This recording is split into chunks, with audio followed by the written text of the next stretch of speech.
Southern New England's trusted news source, ABC6 News at Noon. And a good afternoon to you folks. We begin today at noon with breaking news. A fire ripping through a home in Pawtucket this morning. Witnesses on scene telling us at least one person had to be rescued after getting trapped on the third floor. ABC6 News reporter Natalie Nouri joining us live from that scene with the breaking details this afternoon. Natalie, what have you learned?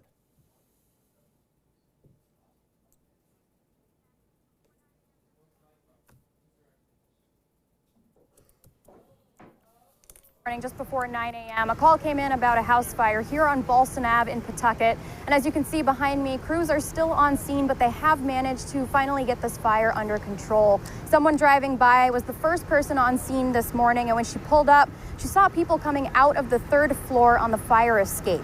They told her that their grandmother was stuck inside for about 40 minutes until fire crews were able to cut through the roof to get to her. There was like 11, 12-year-old boy that came out. He got rushed to the hospital. I want to say the other one was probably about 16-ish. He's okay. He was the only one that I was able to speak to about what was happening.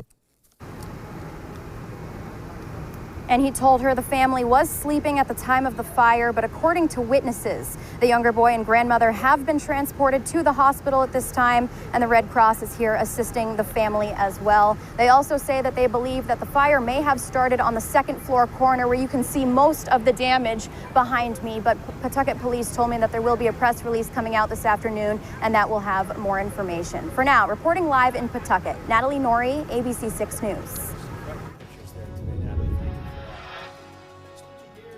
Take a look outside this afternoon, and we've talked about this a lot today, certainly talked about it quite a bit this morning, but you leave your house this morning and you probably noticed it feels a lot better than it has the last week or so. Let's check in with meteorologist Chelsea Priest right now. That humidity is down. Feels great, Chelsea. It's been a long time since we've had below average temperatures here in southern New England. The high yesterday ended up reaching 98 degrees in Providence. So when we look outside right now, our temperatures are in the mid 70s range. Typically for this time of year, we should be in the low to mid 80s. So we're again feeling below average. Now it feels significantly more comfortable with a light breeze out of the north. That being said, we always talk about 60 degrees for dew points being that level where you start to feel a bit more humid, and our dew points are still in the mid 60s range. So there is a muggy feel, but we've just been so accustomed to the really high humidity levels this past week. Plus, we are feeling a lot better outside. Temperatures again in the low to mid 70s for most of the area. It's a little bit warmer through western areas where some sun has already popped through. But for most of us, we're running 15 to 20 plus degrees cooler right now compared to yesterday at noontime. So a huge drop off in temperatures as we head into this afternoon. That being said, a lot of clouds still around right now, but for areas off to our west, as I mentioned, getting into a little bit more sunshine. And we'll see some pops of sun as we head through the afternoon and into the early evening hours before that sun sets, with highs today around 80 degrees. We head through tonight, clouds roll back in, and tomorrow I do have some rain in the forecast. I'll let you know when we get back to full sunshine in just a few minutes. Casey? All right, Chelsea, thanks for that. We'll check back in. New today at noon. It could be a major step for many families with missing loved ones in Bristol County. Today, Bristol County District Attorney Tom Quinn announcing he is expanding his cold case unit to include a missing persons task force. ABC6 News reporter Yanni Trigelis on this for us this morning. He spoke with the DA about his new initiative and is in the newsroom now with more. Yanni, good afternoon to you. Yeah, Casey, 19 missing persons cases added to the Bristol County Cold Case Unit, now giving a newfound hope to identify many missing people and remains and solve these cases, which have spanned nearly half a decade. The Bristol County Cold Case Unit is expanding its reach in hopes of identifying and finding missing persons over the past 50 years. Of the 19 cases the DA's office has taken on to start this group, many have vanished without a trace. We want to do everything we can to bring all the evidence, information together and use advanced technology to try to, as I said, identify the remains, identify the missing persons. According to Bristol County DA Tom Quinn, many of them may be connected with previously found unidentified human remains. They are connected together, and we do anticipate to be able to identify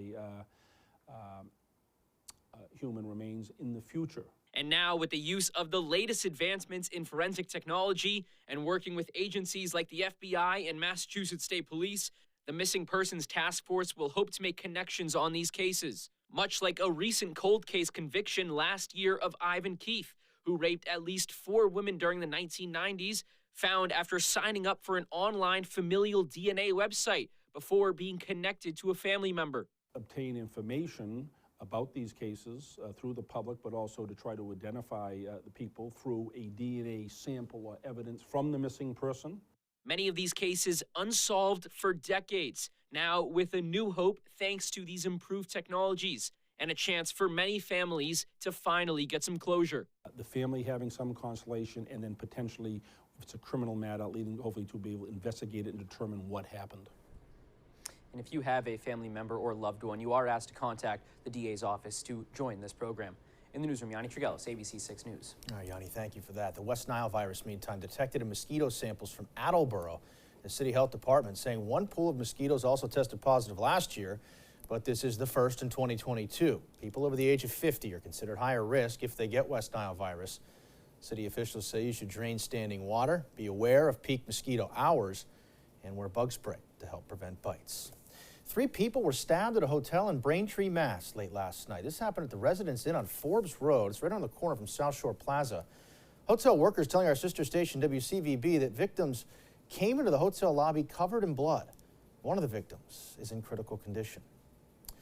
Other headlines we're following today. The Providence City Council will review its proposal for a ballot measure to create a hybrid school board within the hour. The council voted to pass a proposal last week, but it was vetoed by Mayor Elorza on Friday. Now, the council is considering overriding his veto.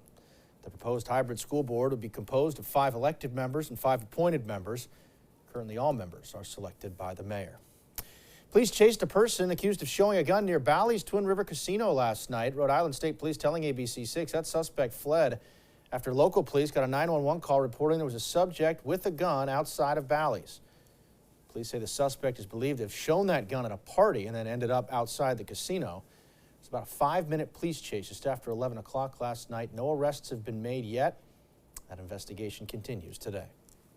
Take a look here. The Lakeville Fire Department sharing this photo of a rollover crash last night on Precinct Street. The fire department reporting this happened around 10 o'clock last night. 1 person taken to St. Luke's Hospital for treatment. And we might have a front runner for the naming rights of what is currently the Dunkin' Donuts Center in Providence. A spokesperson from Lincoln-based Amica Insurance telling us they are in active discussions with the Rhode Island Convention Center Authority about securing the naming rights. The home of the P. Bruins and PC Friars has been the Dunk since 2001. Duncan's contract with the Convention Center Authority expired in June. Happening tomorrow, the Block Island Town Council will host a special meeting in response to that turmoil on Monday night there. 7 people arrested on the Block Island Ferry after a fight, and another person was arrested at Ballard's for a fight there. Residents say the incidents shine a negative light on the small island, which is dependent on tourism. As a resident of Block Island, as a mom, it's extremely concerning. I've already gotten messages today from people saying, you know, hey, I'm scheduled to come to Block Island in 2 weeks. Is it safe? Now, the town council will examine safety initiatives. Governor McKee saying Monday, violence hurts Block Island and the state as a whole. Now, an ABC6 update. Police in Everett, Massachusetts say a man died in a stabbing Monday while protecting his son. 45-year-old Mark Luiso was fatally stabbed in a driveway not far from his home. Police saying an altercation broke out involving his teenage son, and Luiso was stabbed while trying to protect him. His friends and family described his act of heroism as part of who he was. He came out here protecting his son, and that's what he does. He did nothing but take care of his family. Investigators canvassed the area Tuesday morning. They found a bloody knife on a parked car near the scene. No arrests have been made. Much more still to come today on ABC6 News at noon, including 2 days after the FBI raided his Florida home. Former President Trump meeting face-to-face with the New York Attorney General under oath in a separate case out of the Big Apple. We'll tell you what happened. This while Trump-backed Massachusetts gubernatorial candidate Jeff Deal holds a campaign event today. We'll tell you who will join him. That's all coming up when ABC6 News at noon continues.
Back to check some national headlines now. 2 days after the court-authorized search at former President Trump's Florida home, the outrage from Republicans continues as we learn more details of exactly what happened and what could be in store for the former president. ABC's Doreen Shaw is in Washington today with more.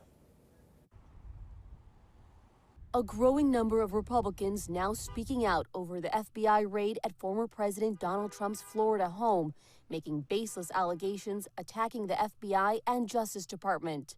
The White House responding, saying President Biden did not know about the search warrant at Mar-a-Lago and did not authorize it. Republicans claim Democrats are weaponizing federal investigations, and House Republican leader Kevin McCarthy promising to launch an investigation into Attorney General Merrick Garland if Republicans gain control of the House after the November election. Why wouldn't they just ask the president if they have something there that they want? Other Republicans who've been critical of Trump, like Maryland Governor Larry Hogan, are asking the DOJ to release any documents authorizing the search, saying if the evidence does not exist, it will undermine America's faith in democracy. What's dangerous, though, in this circumstance is that some members of Congress have been quick to jump on the extremist rhetoric bandwagon without knowing the facts. But the DOJ's longstanding policy is not to comment on their investigations, only acknowledging the items taken related to classified documents they say Trump improperly took when he left the White House. Donald Trump and his lawyers have a copy of the warrant,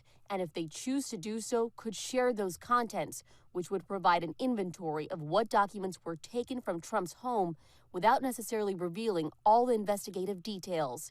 He has not done that. Law enforcement sources tell ABC 45 minutes before federal agents arrived at Mar-a-Lago, the local FBI field office warned Trump's Secret Services team that they would be arriving. That Secret Service team did not tell staff until the agents were on the scene, at which point they let the FBI in, and Mar-a-Lago's general manager called Trump's son, Eric, who told his father of the search. The rhetoric is incredibly heated. On one far-right platform, supporters are calling for threats of violence against federal officials, even civil war, after the FBI removed items from Trump's property. Doreen Shaw, ABC News, Washington. And the former president not only dealing with that FBI raid of his house in Mar-a-Lago, he was deposed by lawyers from the New York Attorney General's office this morning. Trump taking the Fifth Amendment, refusing to answer questions, is coming following a 3-year civil investigation into the Trump organization's finances. The Trump team has denied any wrongdoing. Well, the Trump-endorsed candidate for Massachusetts Governor, Jeff Deal, will host a high-profile guest today. Deal will be joined by the governor of South Dakota, Kristi Noem, at an event today. Noem will fly into Boston. Both her and Deal are strong supporters of former President Trump. Deal is running against Chris Doughty in the Republican primary. The winner will go on to face Attorney General Maura Healey in the general election. And both Deal and Noem releasing similar responses to that FBI raid on former President Trump's Florida residence. In his statement, Deal says, quote, "This unprecedented action is an affront to democracy." He went on to say that Democrats will stop at nothing to keep their grip on power. Governor Noem, a similar response, calling the raid a, quote, "political weaponization of the Justice Department," going on to say, alleging that Democrats have been after President Trump as a candidate, as president, and now as a former president. And still to come today at noon, Chelsea's got a look at your full 7-day forecast. Stay tuned for that.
ABC6 Storm Tracker weather with meteorologist Chelsea Priest. Well, just looking back yesterday at our high temperatures, 98 degrees in Providence. That was without the humidity factored in. You factored in the humidity, and we had feel like temperatures over 105 degrees at times yesterday. Finally, an end is here. We are looking at temperatures outside significantly cooler. That's after a front came through yesterday evening. Some of us managed to pick up some heavy rain, close to an inch in a lot of locations. A lot of Kent County picking up some of that heavy rain, parts of southern tips of Washington County, and then a lot of heavy rain through southeastern Mass, some strong thunderstorms as well. Some spots missed out on the heavier rainfall. You can see a lot of Providence County stayed relatively dry, right along the beaches stayed relatively dry. But again, with severe drought conditions in place, we're going to take what we can get and hope that we get another round of some steady rain in spots as we head into that 7-day forecast. A lot of clouds outside still right now lingering, but you'll get some sunshine popping through into the afternoon. There's a little bit more sun off to our west. You can see temperatures are a bit warmer through Connecticut and parts of western Mass. For us, where we've had these clouds in place and minimal sunshine, temperatures are in the low to mid 70s range. So it's certainly a lot cooler outside today, running more than 20 degrees cooler right now than where we were yesterday at times in spots, and cooler than average. Average high is 83 degrees. Today we top out right around 80 degrees. In fact, your entire 7-day forecast, we have temperatures around 80 degrees. So we are not looking at a very hot, very humid weather in place. We're looking at a more seasonable 7-day and certainly a little bit of a pattern shift after such a long stretch of high heat and humidity.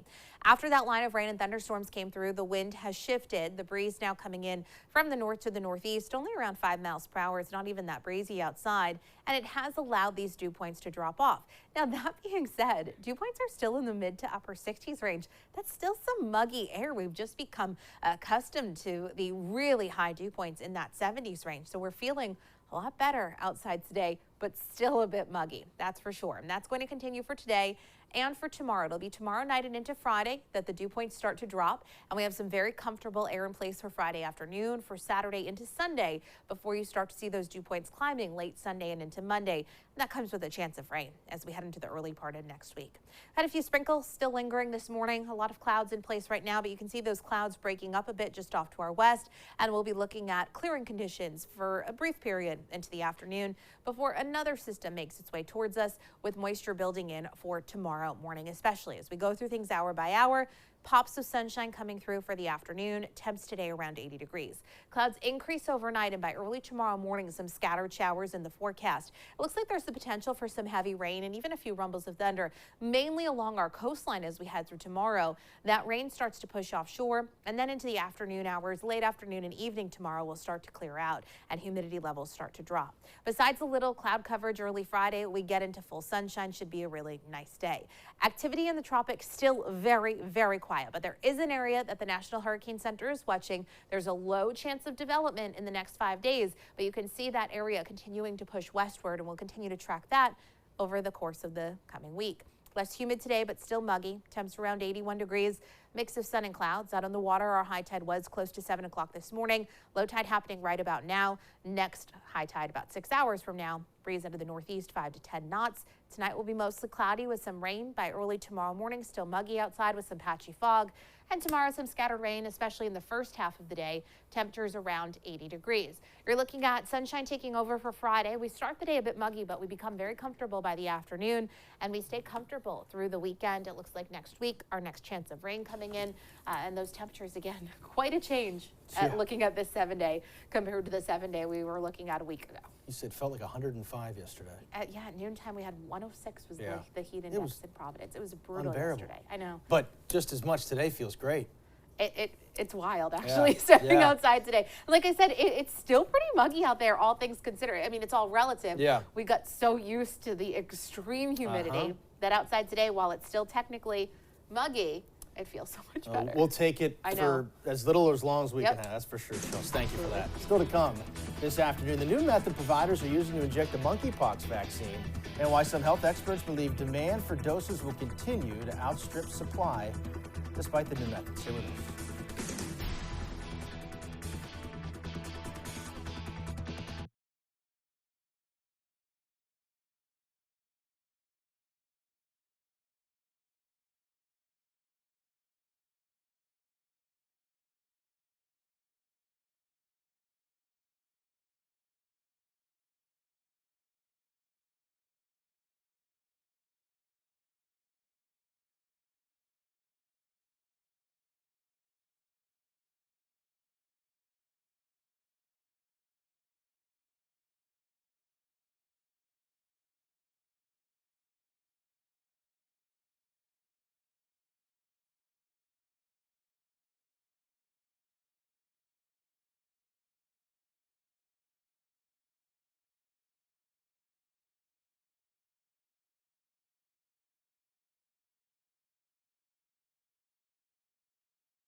Today in your health, the U.S. using a new strategy to stretch its supply of the monkeypox vaccine. But officials say that still might not be enough to meet short-term demand. The plan lets providers put smaller dose shots into the skin rather than under it.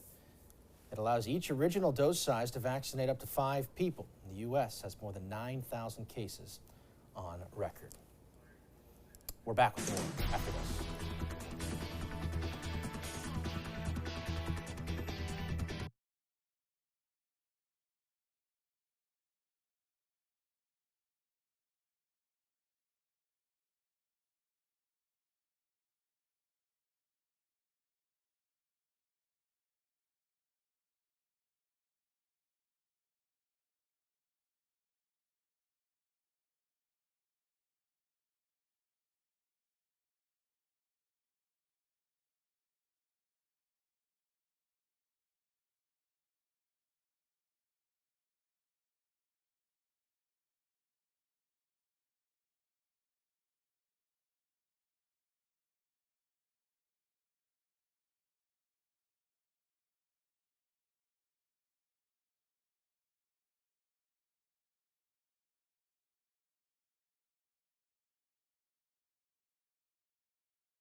Well, not going to leave work today and immediately sweat, so that is good news. You don't have to worry about that. You could open the windows today and get some cooler temperatures in place. In fact, the entire 7-day forecast, low 80s expected. You can give that AC a break. I mean, even this is still warm and a bit humid outside for today and tomorrow. But heading into Friday and into the weekend, we are losing the humidity. I do have some rain in the forecast tomorrow. Hopefully we can get some good rain coming down for some of us at least. A better chance of rain comes in late Monday and continues into Tuesday. But again, a much cooler 7-day forecast. Very nice, Chelsea. Thank you for that. Thank you, folks, for watching as well. The news continues first at 4. And for news and weather anytime, check us out at ABC6.com. Thanks for watching. Have a great rest of your Wednesday.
This is Southern New England's trusted news source, ABC6 News at Noon.